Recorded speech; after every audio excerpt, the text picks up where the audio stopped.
So good morning everyone. कल शाम को हम पहुंच गए थे दयारा और मैं इतना ज़्यादा थक गया था कि मैं ऐसे सो गया कि मेरे गधे घोड़े ज़मीन सब कुछ बिक जाता तो भी मुझे पता नहीं चलता। पर वो छोड़िए, सुबह उठने के बाद जो नज़ारा मेरे सामने था उसने मेरा दिल जीत लिया था गाइस। वाओ! तो सुबह सुबह हम कर रहे थे अपनी पैकिंग क्योंकि हमें निकलना था अपनी मंजिल की तरफ। और पता नहीं कैसे घोड़ों गधों को मेरी बातों का पता चल गया कि वहाँ उनकी बिकने की बात हो रही है, इसीलिए वो मालिक मालिक चिल्लाते हुए मेरे पास आ पहुँचे। तो मेरे गधों का बिजनेस इतना ज़्यादा बड़ा है कि मैंने पंकु भाई को 2 कुकुर के साथ एक गधे की सिक्योरिटी भी फ्री में दे दी। अबे साले। और गधे अब अपने बिकने की बात से बहुत ही ज़्यादा गुस्से में थे। फिर मैंने उन्हें समझाया, अरे गधों, मैं तो सिर्फ तुम्हारा नाम मुहावरों में इस्तेमाल कर रहा था। ये सुनकर गधों का गुस्सा थोड़ा शांत हुआ। कैसा लगा मेरा मजाक? और सुबह सुबह ही मुन्ना भाई ने हमें एक झटका देने वाली खबर दी कि टेंट के अंदर हवा घुस गई है और उसे ठंड हो गई है। अब इसलिए राहुल भाई टेंट के ऊपर चलकर उसके अंदर की हवा निकाल रहे थे ताकि उसकी ठंड को दूर किया जा सके। और इस समय सारे पूरी शिद्दत से काम में लगे हुए थे। कुछ लोग टेंट बना रहे थे, कुछ लोग अपना बैग पैक कर रहे थे, और मैं दूसरी तरफ एक होनहार जवान काम से बचने के लिए सबको रिकॉर्ड कर रहा था और व्लॉगिंग के नाम पर बहुत बड़ी कामचोरी के मिशन को अंजाम दे रहा था।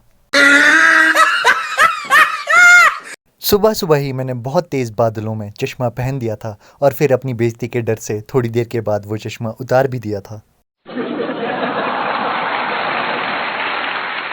तो सुबह सुबह का समय था गाइस, और पंकु भाई एकदम हॉलीवुड के हीरो लग रहे थे और मैं उनकी खूबसूरती के आगे कोई बांग्लादेशी हीरो नज़र आ रहा था। तो गाइस, हमने इन खूबसूरत वादियों में इन प्यारे प्यारे पेड़ पौधों के बीच अपना सफ़र शुरू कर लिया था और हम आज बढ़ रहे थे दुंदा की तरफ। हमने अब दियारा से बहुत ही ज़्यादा सफ़र तय कर लिया था और आप मेरे चेहरे पे देख ही सकते हैं कि साफ 12 बज चुके हैं और अब मैं बहुत ही ज़्यादा थक गया था। इसीलिए मैंने अपने साथियों से पूछा कि हमें और कितना ज़्यादा चलना है, तो उन्होंने कहा बस एक दीवार पार करनी है। और कुछ ही आगे पहुंचने पर जब मैंने उस दीवार का साइज़ देखा तो मैं आमतौर पर जैसा कि कहता ही हूँ कि मुझे समझ नहीं आ रहा कि मेरे हाथ ज़्यादा कांप रहे हैं या फिर मेरे पैर। तो आज मेरे हाथ और पैर इस दीवार को देखने के बाद सभी एक मात्रा में एक समान ही कांपने लग गए थे। दोस्तों, वैसे तो मैं बहुत ही ज़्यादा थक गया था, लेकिन जब मैंने इस दीवार से नीचे का नज़ारा देखा तो मुझे दिमाग में सिर्फ यही बात आई कि इस दीवार को जल्दी से जल्दी पार करना ही ठीक रहेगा।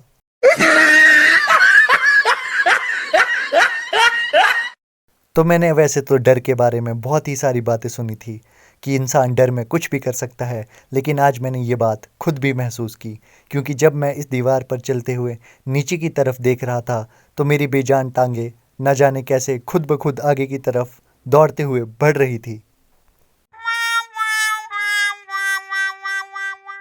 तो दोस्तों, अब राहुल भाई ने मुझे मोटिवेशन देकर जैसे न तैसे ये दीवार पार करवा दी थी। तो thank you so much Rahul भाई, आपका मैं बहुत ही बड़ा शुक्रगुजार रहूँगा। तो दयारा से आज के दिन बहुत ही लंबा सफ़र तय करने के बाद हम दूंदा के बहुत ही ज़्यादा नज़दीक पहुंच गए थे और पहुंचते पहुंचते बीच में आ गई थी ये नदी, जिसको कि हमारे 2 ट्रैकर्स बहुत ही अच्छे तरीके से पार कर रहे थे। तो अब मेरी ये एक्साइटमेंट ख़त्म होने वाली थी, क्योंकि इसके बाद अब मुझको भी ये नदी पार करनी थी गाइस, और मुझे अंदर से बहुत ही ज़्यादा डर लग रहा था। लेकिन मैं एक सीक्रेट एजेंट भी हूँ, तो मैं दूसरे सीक्रेट एजेंट्स के सामने अपना डर नहीं दिखा सकता था, वरना मेरी बहुत ही मोटी वाली बेइज्जती हो जाती।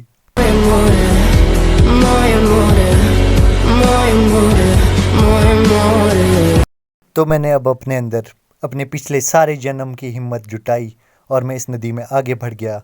और आगे बढ़ते बढ़ते मैंने बहुत ही अच्छा काम किया कि मैंने मछलियों को कुचलने से बचा दिया, और जिस कारण मेरी ये नदी बड़े ही आराम से पार हो गई। तो गाइस, थक के तो बहुत ही ज़्यादा बुरे हाल हो गए थे, लेकिन इतने ज़्यादा रिस्क लेने के बाद और इतनी ज़्यादा मेहनत के बाद आखिरकार हम पहुंच गए थे दुंदा।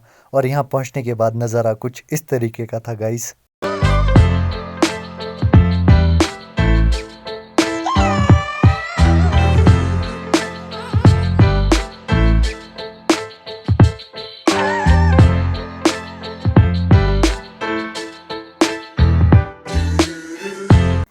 तो तो रात का समय हो गया था गाइस, और नज़ारा तो आपने देखा ही होगा कि कितना ज़्यादा खूबसूरत था।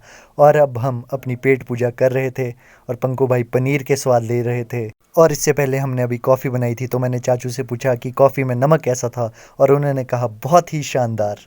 और इसके बाद अब खाने की तैयारियां शुरू हो रही थी, लेकिन मैं खाने के साथ साथ सबका दिमाग भी खा रहा था। तो इसीलिए सबने मुझसे कहा कि चल अब बहुत हो गया, अब भाग जाए यहाँ से, वरना हम तेरी कुटाई कर देंगे। और इतना सुनते ही मुझे बहुत ही ज़्यादा गुस्सा आ गया, और गुस्सा आते ही क्या होना था, यही हुआ कि मैं वहाँ से 9-2-11 हो गया।